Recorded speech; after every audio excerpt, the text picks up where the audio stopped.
Hello and welcome to EngLab Pro. I'm Mo. Our today's lesson is a bit easier than our previous lessons, but I believe it is more important. We are going to cover the expressions that people normally use when they are making phone calls, especially in business settings. Let's go over these expressions together. In order to make phone calls, you may use the following sentences. The first one, could I speak to Bernie Smith, please? Or you can use any other name here. You've called a company, you've called an office, and then you want to speak to a specific person. You can say, could I speak to the name of the person, please?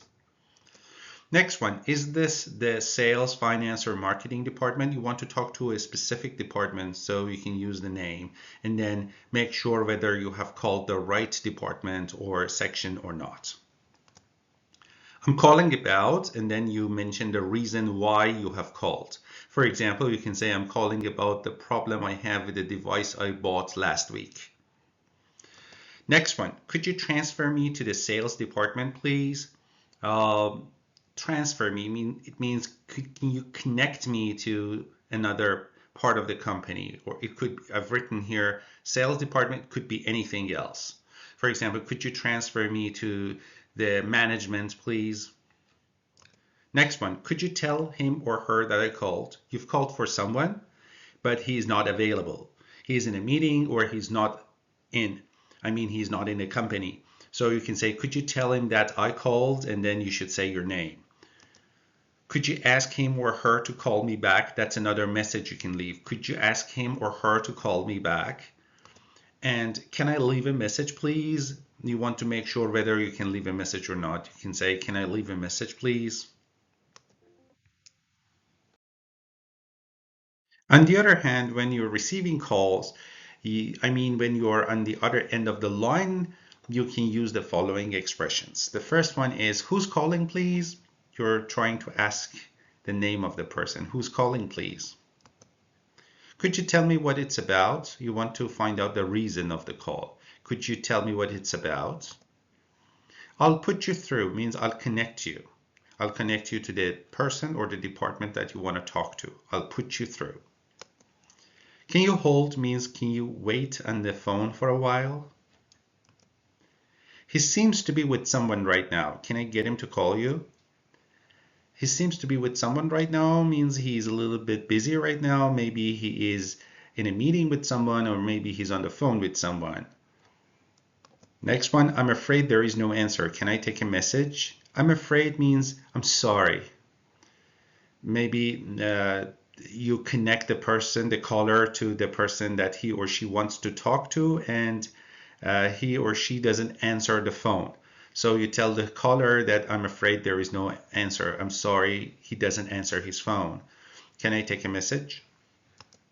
And the last one, I'm sorry there is no answer. Can I transfer you to his or her voicemail? Now let's go over a conversation which is taking place between a receptionist and a caller. Here you'll see how the expressions that you've learned in this lesson are being used.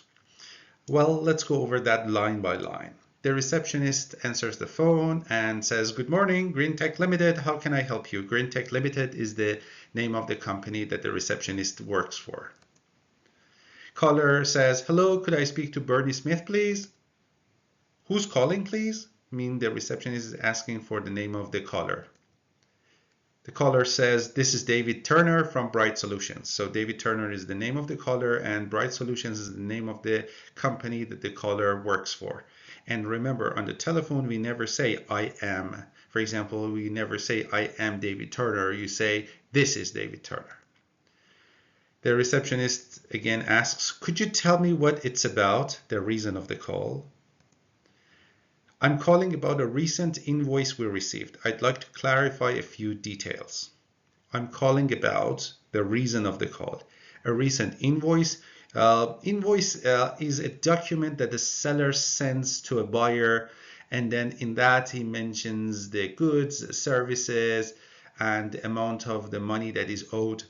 And basically it's a bill of payment. It includes information like what you have bought, what you've purchased, the price, payment terms, and things like that. We call that invoice. So I'm calling about a recent invoice we received. I'd like to clarify a few details. And then the receptionist says, 1 moment, please. I'll put you through, means I'll connect you. And then there is a short pause and the receptionist comes back and says, I'm sorry, there is no answer. Can I transfer you to his voicemail? And the caller says, actually, could you tell him that I called? Of course. And could you ask him to call me back? Certainly, I'll pass on the message, means I'll transfer the message. And the caller says, thank you very much, goodbye. And the receptionist answers, you're welcome, goodbye. This is a conversation that you could see many of the expressions that you learned in this lesson are being used in. Then I think it would be helpful if you read this conversation a few times for yourself, try to find out how these expressions are being used. These expressions are very helpful because they will help you be more fluent on the phone. So if I were you, I would try to memorize them, especially the conversation that we had on the previous slide. They will be absolutely helpful. Please write in the comments how useful these expressions have been for you and how much you have used them. Thank you very much for watching EngLab Pro.